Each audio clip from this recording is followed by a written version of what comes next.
Great. Do you remember the Tubes? Oh, she's a I was beauty. listening.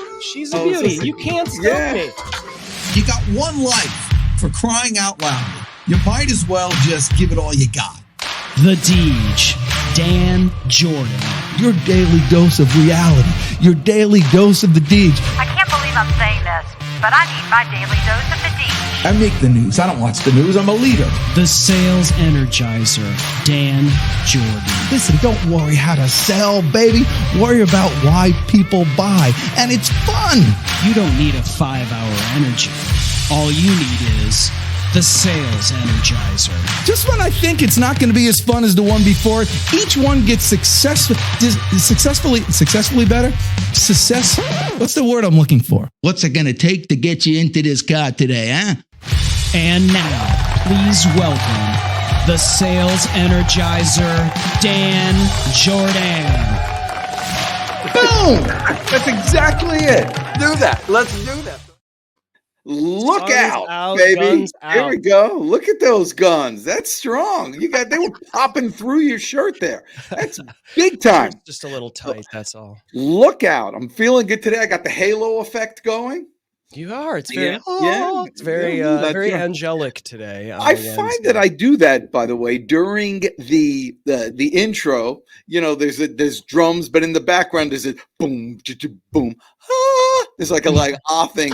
And so I'm not really listening to the words I'm saying, but like every time I find myself going, I may not say it audibly, but I'm always like, You know, the greatest thing for me is on a Wednesday, I get to hit play on this thing and I get to hear the sound of my voice or sound of my wife's voice saying, I need my daily dose of the Deej. I can't believe I'm saying this, but I need my daily dose.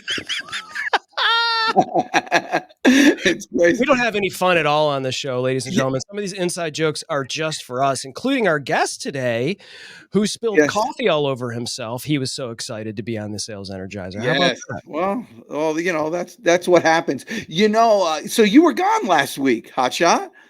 You and your StreamYard cup. I got a cup too there in your face. Oh yeah, doesn't have a duck on it, but we'll get you one. I totally agree with myself. Where were you last week?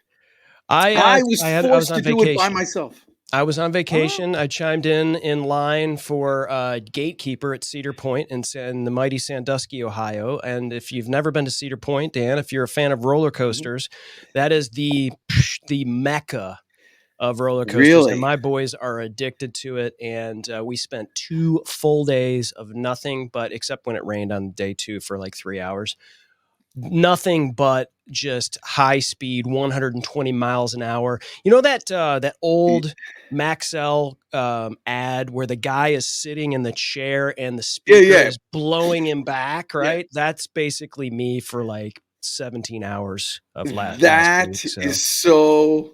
That is so cool. I am a big fan of roller coasters, and because it's the greatest life lesson ever.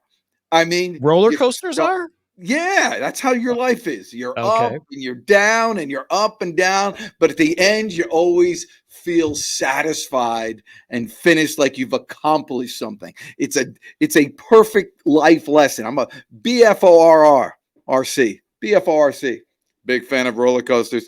So the acronyms, some of those are just for us too.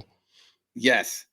So I missed you. You missed me. I did it all by myself. I did a show last week. You chimed in on a show I did by myself. I did chime in to say hello. And Dan, I gotta say, man, it was better than bad. You don't really need a Chris Stone. I mean, it was sort of like the the Jedi going, to the Padawan. You are now ready. Let me hand over. I was having fun. I was having fun. It was great. The level of confidence I felt when it was over, it was really astounding. It was one of those things. You people out there got to know something. You're going to stink at everything you try the first time. Know that going in. But after 150 times, you might be able to do it on your own.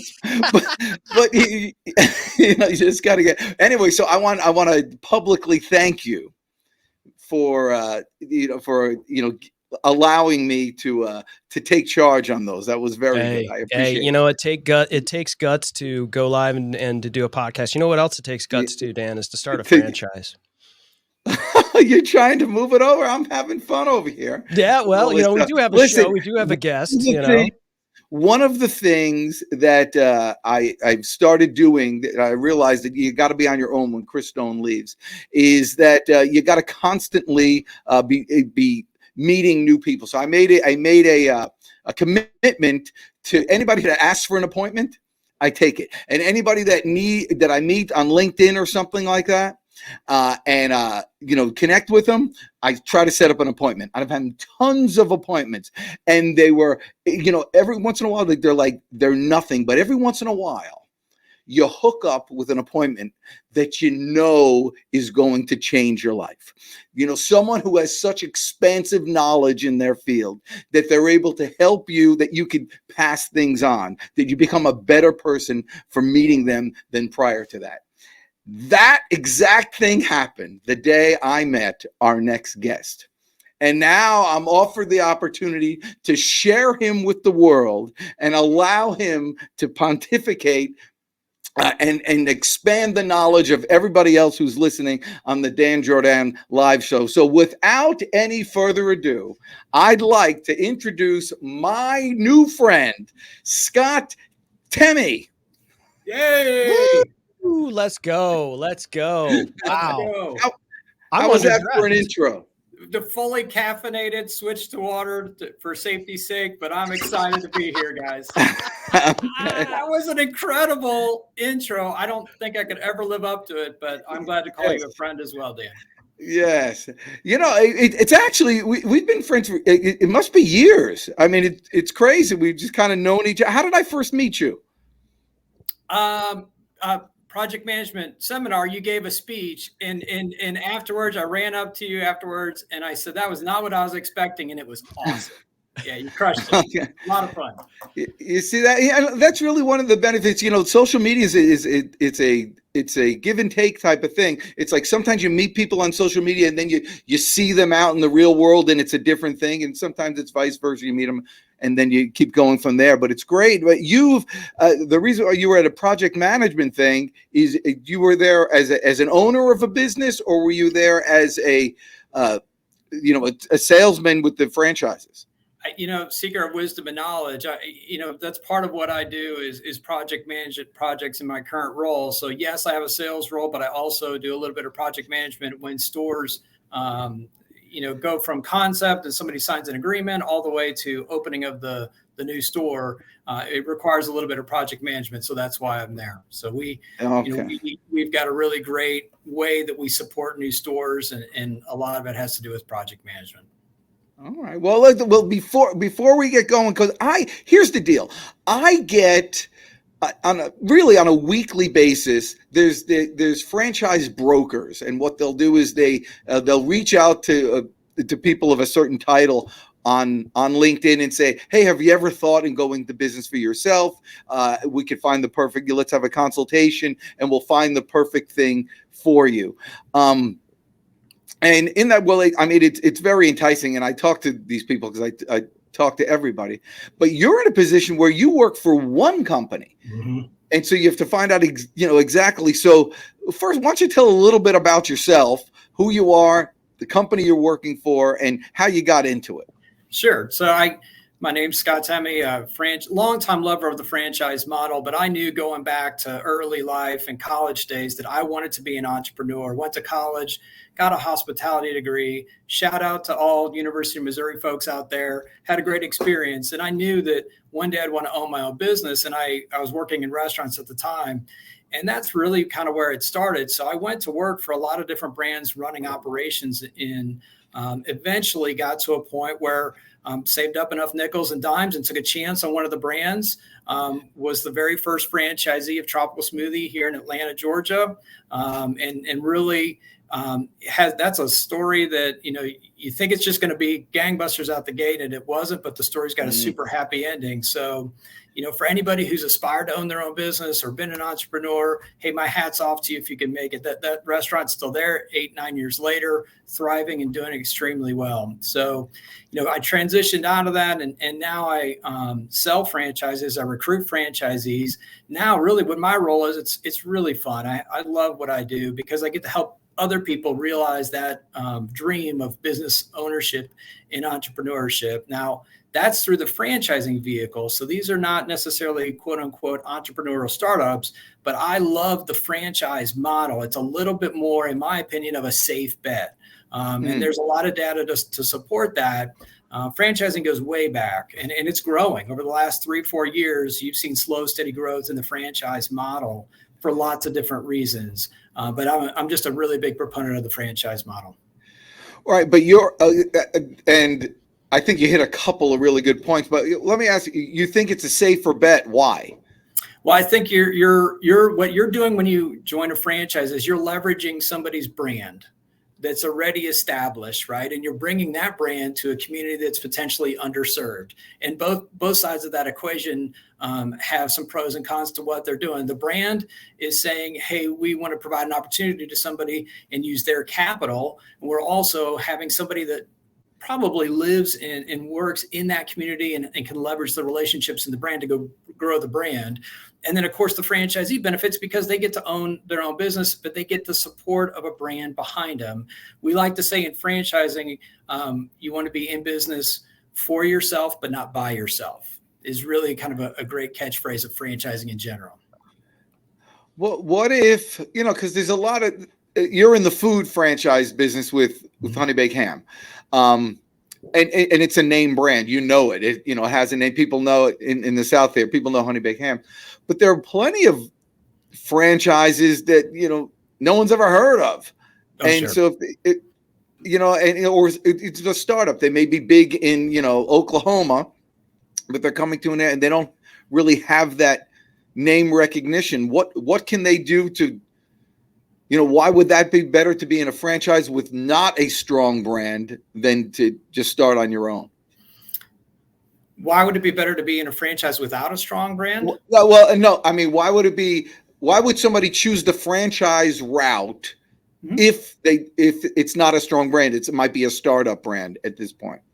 Like, what would be the benefit to going with a franchise? I think there is one to going with a franchise even if they don't have that.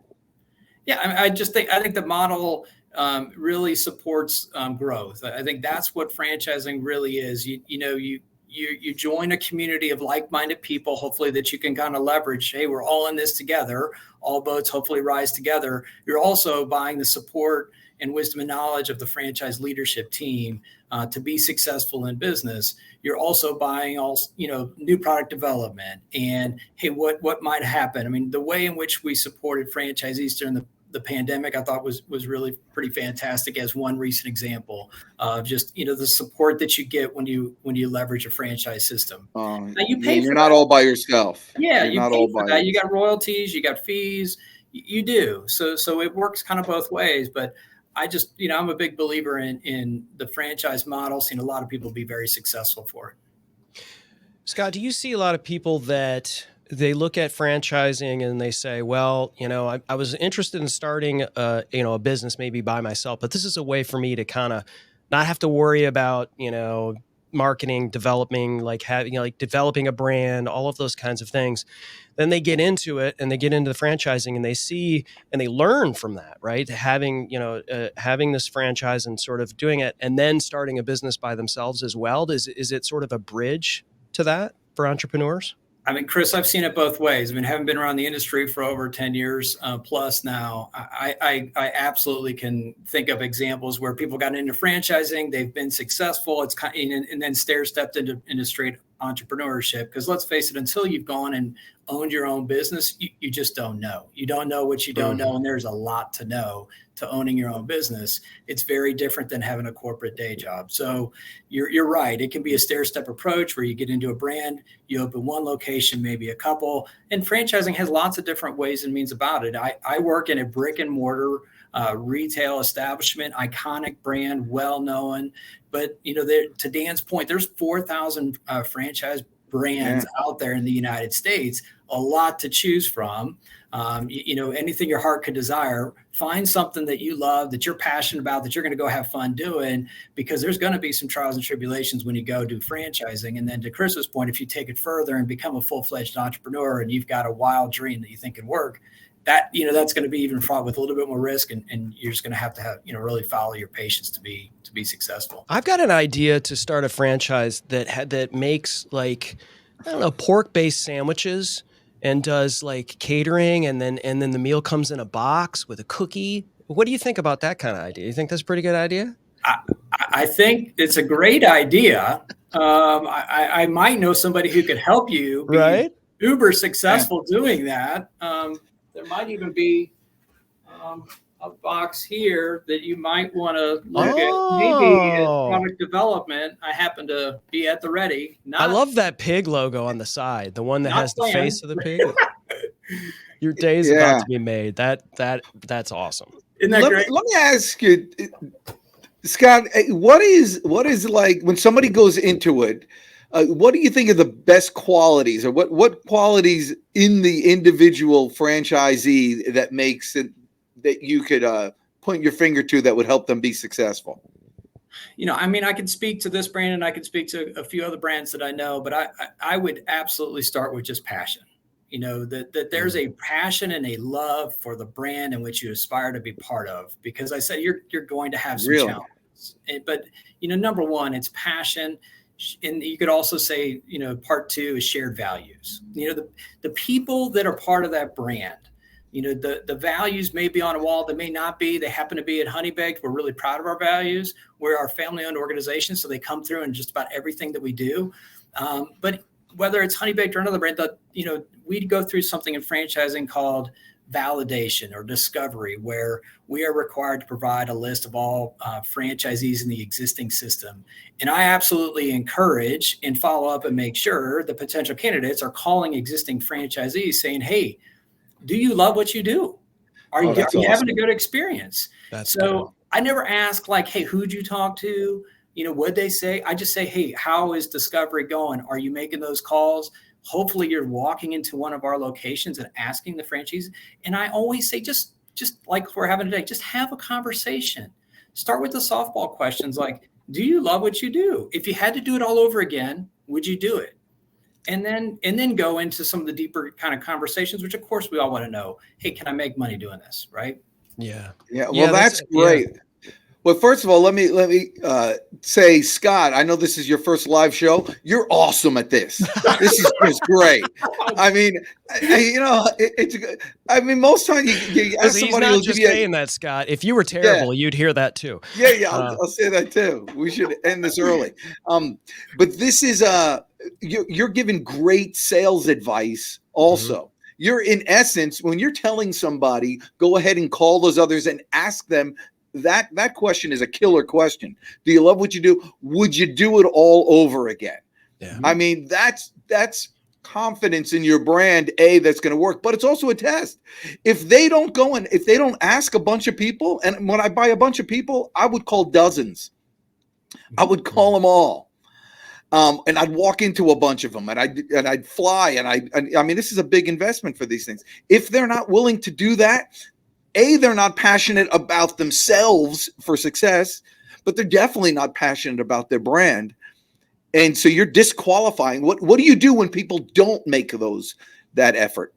That's a little bit of tough love, because absolutely, I'm following my heart here, and I don't want someone to get into this if they're not really passionate about doing it and they're not in it. I mean, what we're signing is a 10-year agreement with 2 5-year options to renew. So the way I frame this up is like, this is a 20-year decision and a whole lot of money. These agreements are hard to get into. They're also hard to get out of. I love the model. I love the brand. I love what I do. I wouldn't do it if I didn't 100% believe in it, but they got to be in it too. And because there's going to be challenges and there's going to be, trials and tribulations. And if you're not willing to invest the time ahead of time, of course, I've had those conversations, Dan, a little bit of tough love that says, hey, I'm concerned that you're not putting in the time to assess whether or not this is the right thing for you. Let's talk about that. So of course there's a little bit of that from time to time that happens. Not many Jews in this pork business. Oh, people don't want to touch it. No, I knew a girl years ago, Stacy Lederman, who worked for Honey Baked Ham, and she had grown up kosher, and in her house, and then she wound up working for Honey Baked. She was actually the ham ambassador. I was like, do you guys have ham ambassadors?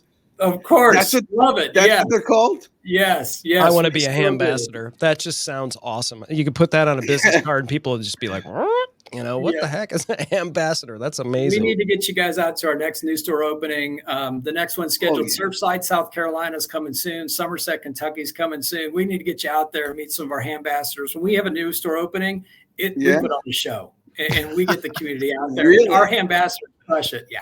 Yeah, it's really fun. I love the fact that you're qualifying these people, because I think people, when they're kind of scrambling for what they want to do, whether they entrepreneurship, franchising is certainly something that's maybe in the mix.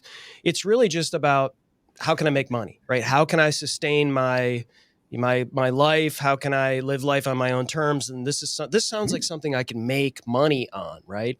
Mm-hmm. But are they passionate about feeding people, like, serving people? Are they, can you, so what are some of the things that like more specific things that you look for in people, besides like just, generally passion? Like, what are some tips for somebody that it's like, hey, I want to get into franchising. What types of qualities do I need in order to do that? No, it's a great follow-up question. Thank you, Chris, for asking it, because we do ask for some. It starts with passion, but quickly it moves into, well, tell me a little bit about your background. So Do you have experience in restaurant or retail? So either you need to have it, or you need to have a qualified operator that we reserve the right to approve as part of the agreement that you would come in. So we need to feel confident that there's going to be somebody. Yes, we provide training. Of course we do, start to finish, on how to run a Honey Baked Ham store, but you need to bring in a sense that you understand how to lead a team in a retail or restaurant environment. You also have to go through financial qualifications. So our minimum financial qualifications are a net worth of $350 and $100K liquid. So those are just check marks. Now, we do a financial application, we verify assets, but when you just kind of think about the three big pillars, it's that values, shared values, passion, the operations. Do you have the kind of the muscle to operate this thing? And then financially, is it viable? Gotcha. And about how, I guess the next question, when somebody's like, has a visceral idea of franchising, knowing you got to have $100K liquid, knowing that you've got to invest that on top of that, like, what's that return look like in terms of timing? Like, generally, if you're putting forth the effort, you're putting forth the work, you're into it, you're putting the effort in, how long does it take before somebody starts to feel like, okay, this is something that is benefiting me, and I'm able to turn this into some sort of profit? Another great question. And you're touching on something that makes my job a little challenging. By franchise law, I'm only allowed to say certain things, right? Creates reliance. Yep. So what I do is I point to a document called a franchise disclosure document, FDD, which that really governs everything that I'm allowed to say. So you're asking me like, hey, return on investment, how long? We don't quote that in our FDD. Now, we quote a lot of things I'm really proud of, but we don't quote return on investment. I think what you're touching on is profitability. Mm-hmm. We quote an actual EBITDA number of 15% in our franchise disclosure document. I'm really proud that I work for a brand that does that, because less than about 5% of the industry actually releases that information to prospective franchisees. So, I feel like if you saw our FDD and stacked it up to other brands' FDD, you would come away saying, well, we really have a pretty compelling case, and we're also pretty transparent within the guise of the law. And for those of you who don't know what EBITDA is, it's just a fancy, earnings before interest, taxation, and amortization. It's a fancy way of saying profit. And okay. There's only Scott. Scott's the only guest to put out more acronyms than Dan Jourdan on any of our shows, by the way. But the profit. But in essence, you're paying for a job for 2 years. Well, I don't know that I quite put it that way. I thought the coffee made your seat warm. You're paying to work, but no, it all depends on the operator, on where they focus, and you want to focus. Mm-hmm. I know your business in particular has has two components. It has a retail establishment, and then it has a lot of catering things that you go outward. So, God, this website's making me hungry. How does your business, is it a cyclical thing? Well, sure. I mean, honey baked ham, if you're familiar with it, for sure, the holiday ham business is at the core of what we've done for the last 65 years and counting now, right? And that's, look, that was my entry point into this brand. I mean, I remember as a kid sitting around the holiday table after running up to the local ham store with my Uncle Kurt to grab the ham, and then coming back, and the family cherished memories of Thanksgiving and Christmas and Easter, for sure. That's really at the core of what we do, is connect families together and create those special memories. But we also leverage it throughout the rest of the year, and what we call now the everyday meal period, and how we're going to double the size of this organization by doing that. And it's all kinds of experiences. Yes, it's retail business that a lot of folks know, but it's also our lunch business. You can come in and have lunch, and it's really a pretty fantastic product, if I don't say myself. And we also have catering. That's an extension of the lunch business, right? Catering is, hey, I want to have lunch with me and all my friends that I work with. That's really catering. And then we've got this little segment of our business called gifting. And gifting's pretty fantastic. We have 4 revenue streams at Honey Baked. That gifting leg of our revenue stream is really fun because, for me as an ex-operator, and at one point I was an operator of a Honey Baked, it was a whole lot of fun to go out there and just, beat the streets on, hey, would you like to provide some gifts for customers or vendors? So our franchisees have all kinds of different ways that they can drive top line sales. That's money. By the way, let me ask you, I used to be in another life, I was a business broker, and I sold a lot of businesses, not franchises as much as just local businesses that would have to transfer. And every time somebody would come and try to go into the business, I'd tell them, listen, go there and work there for 2 weeks, and you'll learn more in 2 weeks working at a place than you will in 2 years looking at financial statements. Do you encourage people, if they don't have that exposure yet, to go ahead and get a job and work it and just figure it out? Absolutely. I love that idea. I think that is fantastic. And we've got a great way to do that at Honey Baked, because we hire a lot of seasonal folks. Our stores typically have, let's call it 10 employees that are year round. During the holiday, they could have as many as 40, 50, 60. Now, those folks are seasonal folks. They're only going to be there for a couple of weeks during Thanksgiving, and then maybe they come back for Christmas. They'll be there for 3 weeks during Christmas, and then come at Easter. So to your point, Dan, it's a great opportunity to come in, learn how to work a blowtorch, because we do get to play with a blowtorch at Honey Baked. That's a really fun part of what we do. But wait a minute. Scott, we're 28 minutes in, 28 minutes in, and now you bring up the blowtorch? Yeah, I do. Oh my gosh. Look, your phone's about to be ringing now. I mean, that's amazing. I'm sorry to interrupt. You said blowtorch, and it's like saying squirrel. Yeah, that's right. Flamethrower. No, it's a lot of fun. I still do it. I mean, I was in our new store this Easter with a franchisee.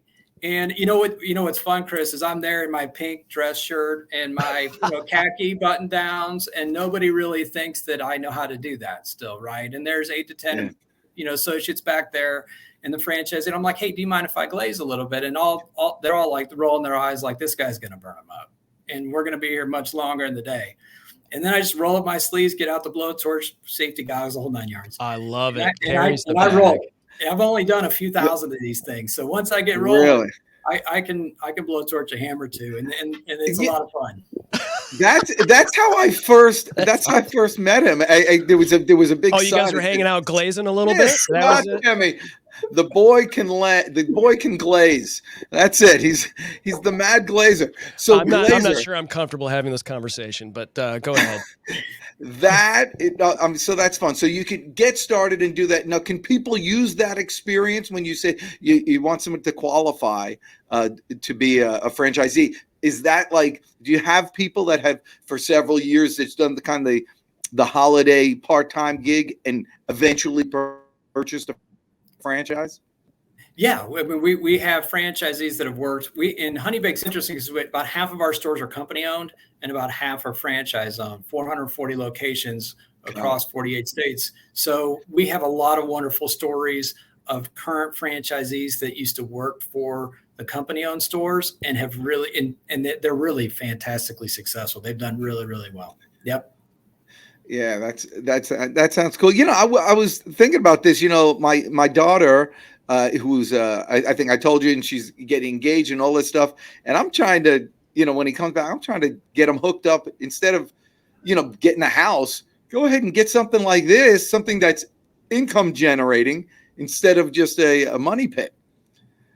So you'll have to work on them for me. I was going to say, you know, I do take leads and referrals today. So, you know a guy. I'll talk to him. Let's go. I'll talk to anybody, anywhere, anytime. What is the catchphrase, Dan? Anything legal? Yeah. Any and all things legal to get you more customers. That's what we do. So when someone climbs aboard, everything's good, we're getting started and all that stuff. The killer for everybody is thinking, okay, now. And I've spent all this money to build the store and everything. And then anything that comes in, I got to pay a royalty on. Mm-hmm. And so is that factor? How do people reconcile that? Sure. I mean, you know, and I reconcile it as a franchisee myself, and our franchise community reconciles it, many of whom have signed up for more stores. So that tells you something. I mean, 62% of our franchise community are multi-store owners. So they must like it because they're taking on more. Right. That's kind of the biggest testament that I can say to just, you know, our brand or other brands. But you reconcile it by saying, hey, I don't have to worry about creating new products. And it's what Chris was speaking to. I don't have to worry about brand awareness on a big scale. Like when we go and do TV or radio, or now it's, you know, hey, YouTube ads or social. I get a whole lot of support, especially during holiday, but during the everyday meal period, to identify new opportunities through new products, but also to shout that from the mountaintops on a really broad scale.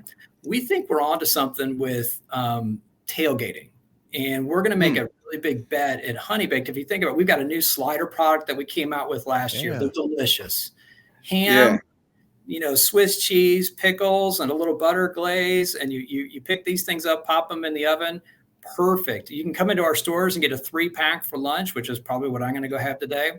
And they were meant to be like a limited time offer. So that's part of what your royalties are paying for is the R&D to come up with these new products.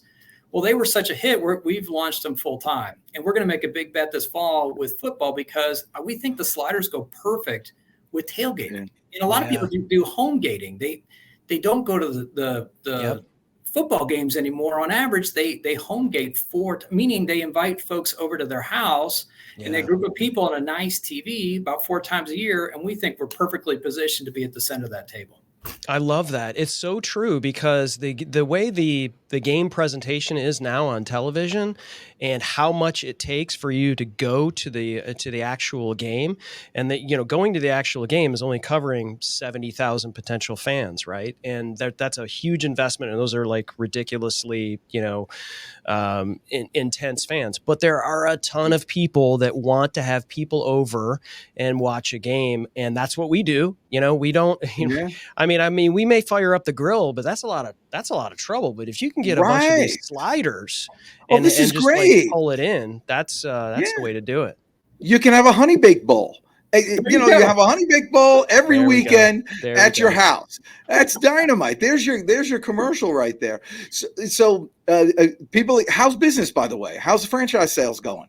The franchise sales are going really, really great. So as one just kind of touch point, we've got a lot of positive momentum in the brand. Over the last 5 years, we've opened 5 stores. Well, we've already got commitments since we kind of relaunched our franchising efforts about a year ago. We've already got 19 commitments to open stores over the coming next 5 years. And we're really adding on to that momentum too. We think one of the key ways we're going to add on to the momentum is a newly developed historic royalty incentive plan. So what's really exciting, we've never done this before. We're doing first year free on royalties. So if you sign up for a store between now and December, it's limited time offer. But if you sign up for a new store, your first year, you're going to pay 0 royalties. If you sign up for a multi-store deal, there's additional benefits to that and additional discounts. But we're really excited about not only the momentum that we've had, but also just the really awesome response that we've had in this first year of just relaunching this brand. I like to say, Dan, that we're kind of a re-emerging brand. I say that a lot because we've been around for 65 years, but we've just been a little bit sleepy on new stores and development. And there's a whole lot of reasons why our leadership team kind of took a strategic approach to saying, hey, we want to grow through franchising, but there's also going to be some company-owned growth too. So company is putting their gas panel on new stores, franchises as well. So we're going to bring a whole lot more Honey Bakes out there to communities that don't currently have one. That's amazing. How many stores are out there altogether? 440 for now. But there's going to be there's going to be 75 more within 5 years. Yeah, that 500 number is a big number in the franchise world. Everybody tries to get to 500, then you start getting better rates. That's actually huge, and I think the Honey Bake Bowl is going to make that happen. So so a lot of the hot markets are the Southeast. Are there any sort of other markets in the U.S. that are coming on? And obviously the Southeast we can see there's a lot of orange down here. Yep. Even though I'm not a Tennessee fan, I'm seeing a lot of orange. But any of these brown states that are coming on here in terms of hot markets? Well, I think Alabama probably should be, and then South Carolina should join North Carolina. So I think that lower quadrant. But it's funny that you bring this up. Iowa is coming on strong. All of a sudden, Iowa and I'm a Midwest guy. I grew up in Missouri, but Iowa and Nebraska, we feel really good about. We've done some further research. I think we're about to release more available markets in those two cities. We don't have a store in Iowa right now, and I can't believe it. Iowa, there's more hogs than people. And we just feel like Honey Bake, there has to be a Honey Baked ham store in Iowa, right? Why would there not be? Well, hey, so the tailgating idea, just go to the Hawkeyes games. Just start doing some of the slider stuff at the Iowa Hawkeyes game. I mean, that is a whole thing there. Hawkeyes Iowa football is a big deal. So I don't know. I think we're going to start with the SEC, but I think we're going to quickly expand. Yep. But yeah, we're excited. From Missouri, how did you get down here? How'd you get to Atlanta? Well, I met a girl. Yeah. That's how it happens. That's the famous line. Yeah. Well, do tell.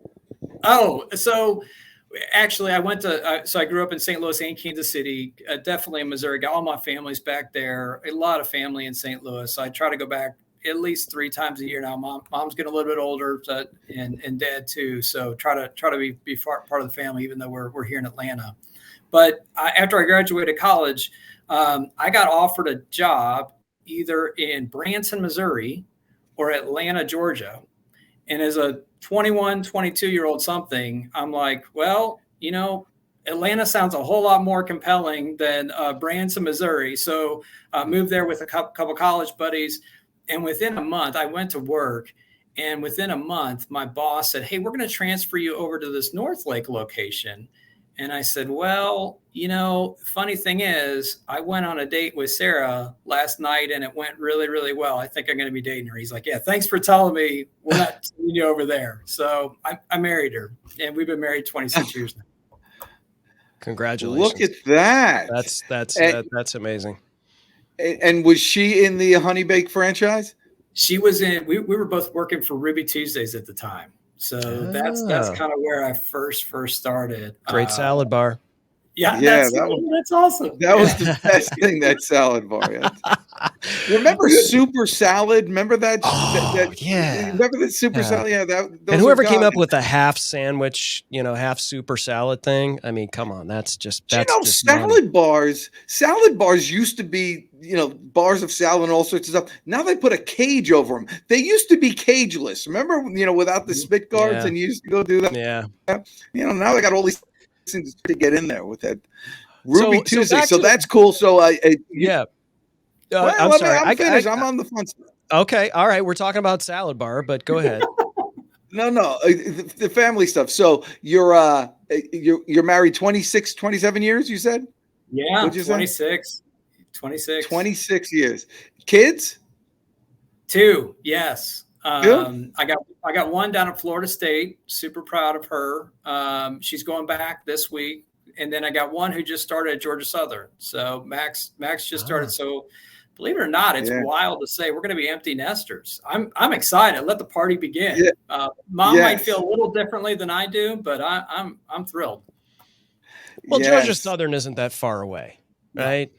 Yeah, Tallahassee's a little bit further. So if someone is interested in franchising in general, I've always thought about, because I think different franchises have different sort of concepts in terms of location, right? So how do you work with someone that says, "Hey, I've got the capital, I've got the passion, I want to," but they don't really have an understanding of, maybe they live in Atlanta, or maybe they live in Charleston, South Carolina, or Alabama, Huntsville, whatever. They just don't have an idea of where they want to go. They don't have a general idea of real estate, the best location for a particular honey baked ham franchise. How does that whole process work? Yeah, great, Chris. Great question. When we move forward, we sign a development agreement that grants you the rights for 18 months to open up a honey baked ham store in a certain geographic area. We get fairly narrow. So once we're signed those agreements, we're partnering you with our construction and real estate team and a broker, a commercial broker that knows that area. So we're very much in it. Once you start working with the broker, you start identifying site selection. We guide you and the broker on it. Hey, here's successful parameters that we've seen on what sets up a honey baked ham franchisee from a site selection standpoint. And then once that franchisee has identified 2, 3, 4 locations that they love, then we start coming out to the market. So usually we send 2 trips out there to assess the site. It's something we're very passionate about. Back to that kind of royalty question, like what do you get when you become a franchisee? We are really we're doing the best that we can. Now, nobody has a crystal ball, but we're really doing the best we can to set you up from a site selection, because you're signing a 10-year lease. Yeah. And quite frankly, that's usually the bigger end of this financially, is the 10-year lease. Yeah. So the last thing we want to do is get somebody in a bad site and be obligated to a lease for a long time. I mean, one of the things that we're really proud about is our super low closure rate, right? I mean, we just haven't closed a whole lot of honey baked ham stores. I mean, it's one of the reasons why we've got such fantastic lending partners. They like our profile. They feel like we're a safe bet. And this is one of the reasons why. One of the key things they look at is like, how often do you close one of your stores? And we've been very, very fortunate through pandemic. When a lot of brands closed, we didn't. It's not that they didn't happen. We just have a very, very low closure rate. You're not going to be 100% perfect. That's part of what you endeavor when you become a business owner. You're inviting risk into your life, but we like to feel like, man, we really try to help people be successful. We're really in it with folks for the long term. Awesome. Yeah, well, especially with that royalty incentive that you're doing, that's crazy. That is crazy, because people think it's just it's the first year when you're not you're not doing as well as you are obviously in your 10th year, but that first year does encompass a holiday season. Yes. Yes. And so that's, if you do the math on it, it's pretty aggressive. I mean, we feel like 0 is obviously a really fantastic number. We're doing that for a couple different reasons. To your point earlier, Dan, like, we're trying to set people up for success. So when you've got free cash flow in that first year, what we'd like for you to do is market your business, right? And really put the gas pedal on getting that top line revenue going faster and accelerate that first year. So, and we're trying to accelerate our growth plans too, but it's kind of a win-win. It's a win for the brand. It's a win for the franchisee. That, in my opinion, is what franchising is all about. Franchisors, really, their profit center is royalties. Well, when royalties go up for the franchisee, profit goes up for the franchisor. It's win-win. That's one of the reasons why I really do love the model. Yeah, I actually do like the idea that they have company stores too, because they're in the marketplace and they're able to see things firsthand, and so they can improvise, adapt, and overcome, and offer those ideas to the franchisees. I really like that now that I'm thinking about it. So I had a good question and I just immediately forgot it. I'm ordering some sliders right now here online. This is amazing. Well, they're great. So, yeah, this is it. This is ultimately a sales show, and I think in terms of sales, a lot of times when people take on a restaurant as a franchise, in the food, so you kind of think, even though intellectually you have to go out and get business, you kind of think, oh, I'm in my store, I'm waiting for them to come in. When they come in, I'm going to go. But there's a real kind of advertising and marketing aspect, but there's also a boots on the ground, aggressive go out and prospect for more customers. And am I crazy in that thought process? And how do you guys do that? Well, no, I think you're spot on, and it's near and dear to my heart. I mean, I like to say you have to have a little bit of a sales muscle in order to be successful as a franchisee. I mean, it's got to be there. First and foremost, I think you're right. You got to have a fantastic product quality. You got to have a great product. When somebody walks in the door, they have to have a good experience. Warm, friendly, clean. You got to be brilliant at the basics. The product has to be great.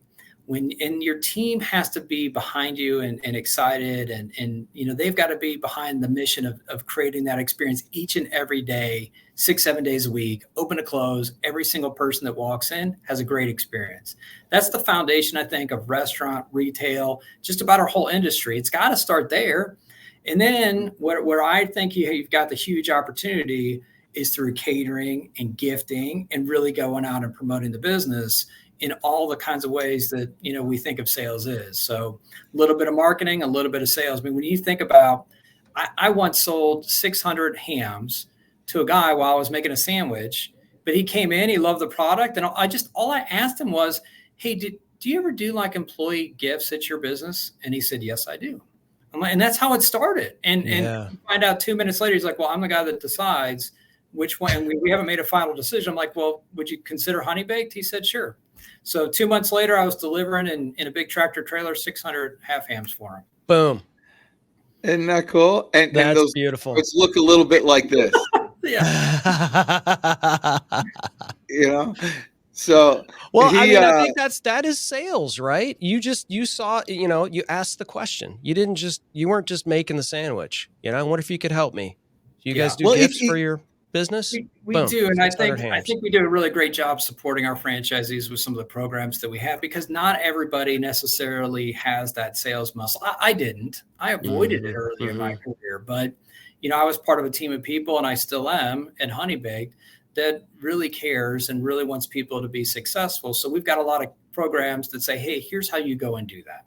And we're going to teach you. If you don't have that muscle, don't have that passion, okay, well, let's find somebody on your team that can participate in some of our programs, and let's help you get your revenue up. So let me ask you, great answers, by the way. You really are an awesome guest. I mean, so let me ask you an uncomfortable question, because at the end of the day, you're selling franchises for Honey Baked Hams. That's what you're doing. You get paid commensurate to these things that happen. So, I'm thinking at the end of the day, are you going to be there? Let's say I buy this thing. Can I still get a hold of Scott Temme? Are you still around? Are you still going to be there? How long are you going to be there? Or if I'm buying and ultimately I'm buying because of you. I know it's product and all that stuff, but it starts with you, which is a deep responsibility. So, what type of relationship do you personally maintain with your franchisees after the sale? I really do try as best I can to maintain those relationships. So when time allows, I'm out at new store openings, high-fiving them. I mean, that is the day when all their trials and tribulations and lending paperwork and legalese and all this, and I hired 12 people and 3 of them didn't show up. But then you open your doors and now all of a sudden cash is coming this way. They're excited. So I really love to be part of new store openings. I also, during holidays, like I said, hey man, I got to keep the glaze skills up. So, and it's not by any accident that usually you're going to find me in a franchise location during holiday, blowtorching some hams, glazing it up. Yeah. Glazing it up. I mean, but yes, we're Dan, we're real lucky. We've got a franchise community I think is really special and unique. When you love what you do, it doesn't feel like work sometimes. And going out during Easter and breaking bread with, the Darren Poes and the Matt Davises and the David Hardys, and I could throw out a ton of names, and I'm sorry that I'm going to forget a whole bunch of them. It's not work. These are people that I love hanging out with. Yeah, that's a good time, and I really do feel it. If you haven't been to a Honey Baked Ham store in a while, you walk in, it's like, hey, welcome. Come on over here. They treat you like you're at a barbecue. It's really great. So how does somebody, now that everybody wants to get these franchises, how does somebody get a hold of you? Well, there's all kinds of different ways, but for sure, what I would really say is go on honeybakedfranchise.com, the upper right-hand corner. You can schedule a call with me. Request info, though, would be the absolute best way to just, hey, put yourself in the system, and then you're going to start to get some messaging back from us. You can also message me on LinkedIn. I respond to that. Dan, you recently were with Transformation Roofing. Yeah, I messaged him. I was listening to one of your podcasts or LinkedIn thing, and I messaged him on a Saturday morning. I was working, doing some catch-up work. Within 10 minutes, he called me. And yesterday, they gave me a quote from my roof. Those guys were great. They're one of our clients. They're a great group of people, also very value-driven, similar to you. So, I mean, they're just good people. And that's what starts. By the way, Chris Stone, great job. Thank you for saving me several times.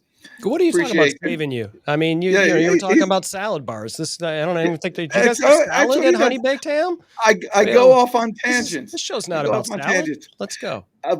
But Scott, you talk. Listen, again, going back to sales, the people.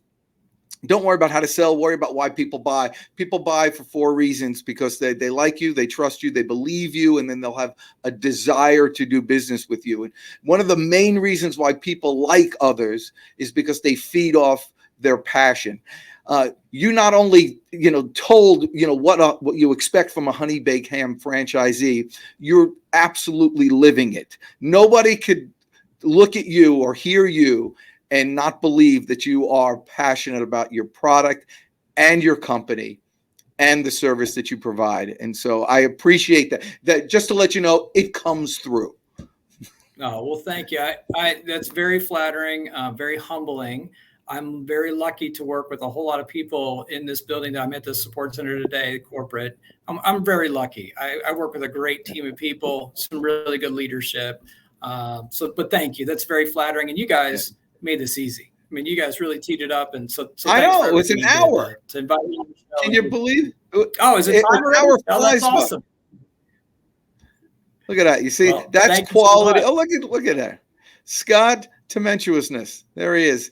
All right, Big Scott, you're awesome. So listen, that's the idea. If you're trying to build your business, start your sales career, succeed in your sales career, remember it starts and ends with passion. Passion for yourself, passion for your company, passion for your product, and passion that your passion for the customer that you will eventually serve, that their experience is one that they will not forget. You do that, you're going to make it your best day ever because you're the best. I'm the Deej. Let's go get them today.